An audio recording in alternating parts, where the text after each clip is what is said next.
Hey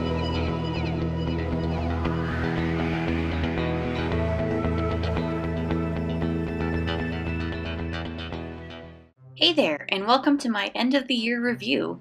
Yep, I'm not dead. I've just been crazy busy for like the last few months.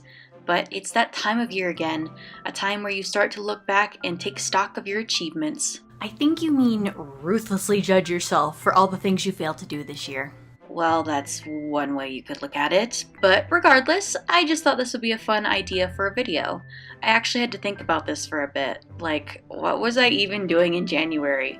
I even had to go back and check my social media profiles for reminders. According to Instagram, one of the first things I did this year was begin creation of a comprehensive character reference sheet for my Nuzlocke character, Sayuri. I wanted to make an effort and really work towards getting my Nuzlocke reboot started this year. Yeah, but that never really did happen, did it?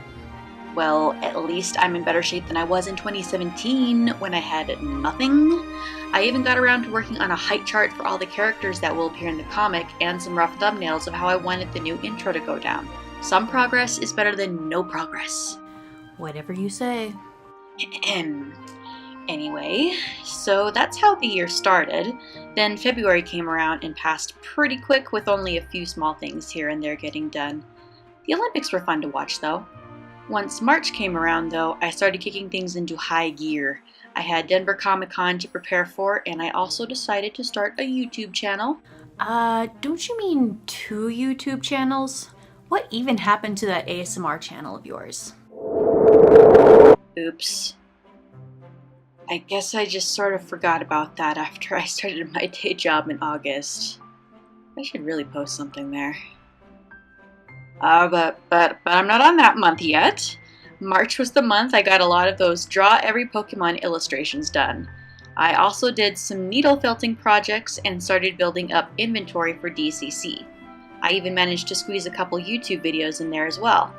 April started out kind of slow since I went on a trip with my mom to South Dakota to see my little brother compete in a steel bridge competition with his college. But I did get one illustration done while I was there. After that, April turned into the month of the ponies. I drew all of the main 6 in their rainbow-powered forms to use as prints when I tabled at DCC. The month did end on a slightly scarier note though, when I drew my Pokemon and BBC Sherlock crossover art. Oh, so scary! Anyway, May mostly became a scramble for me to finish up prepping for Denver Comic Con, since it was early the next month, and I drew a lot of little art cards to add to my display for the con and basically made sure I had everything ready to go. I even made a little video explaining why I started making those little art cards. Don't forget to mention that you waited until the night before DCC to make a display for all those cards. Not to mention print out and cut every single one of those copies just so you'd have enough stock for DCC.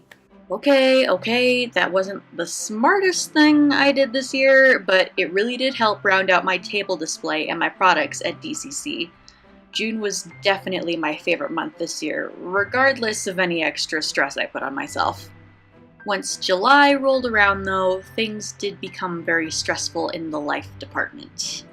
I had been unemployed since the previous year in October, and the funds I had saved away were running out pretty fast. And since I wasn't really making any income off of my art, I had to start looking for a new day job. I did get one new artwork done that month, but that was really it. Oh yeah, I also turned 27. So August comes around and I'm kind of half-heartedly looking for jobs. I mean, I was frustrated that I had to do the whole job search thing again for the 3rd time in 2 years, but also because I really didn't want to be taken away from working on my art. And don't forget the fact that you were salty that you weren't making a living off of your art yet, like you've been wanting and attempting to do for like years now. Would you shut up?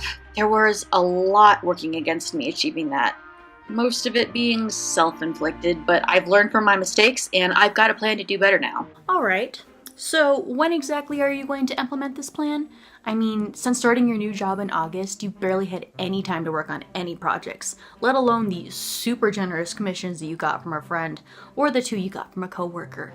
You've let all of your social media profiles be basically inactive, and your YouTube has gone radio silent. not looking very promising.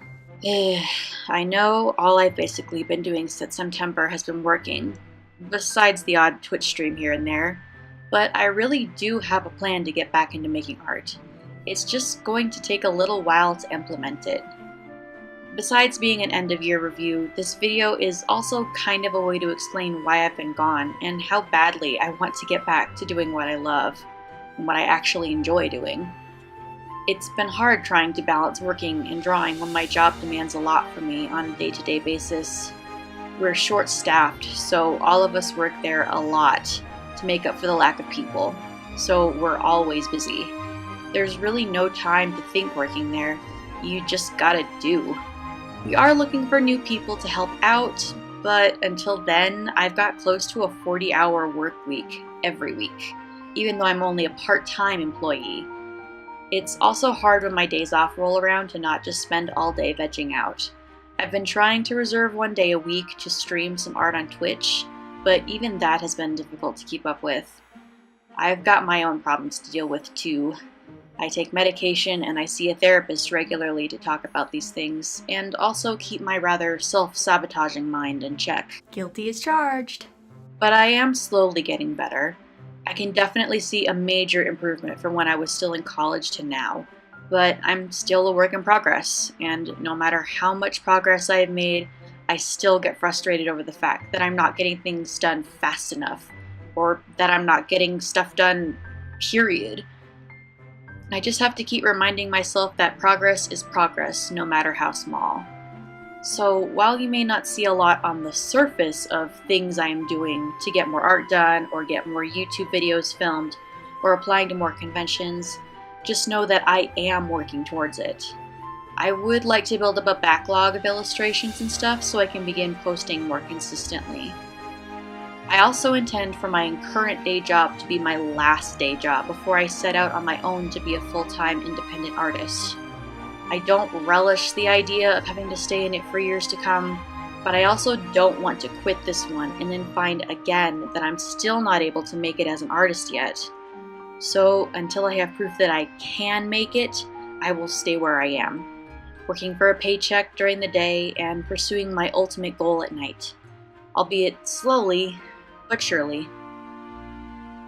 Sorry if this video was kind of a downer towards the end. I just wanted to reflect on things, but not all stressful things have happened in these last few months. I got a new kitty, and he's such a sweetie, and he's fluffy, and he's so cute. I'll insert a couple of pictures here for the end card so you can check him out. This is my kitty, Ozzy. Oh, he's so cute. Anyway, if you are interested in following me on my other social media profiles, or even supporting me in my goal of becoming a full-time independent artist, all of the links will be in the description. So until next time, later days.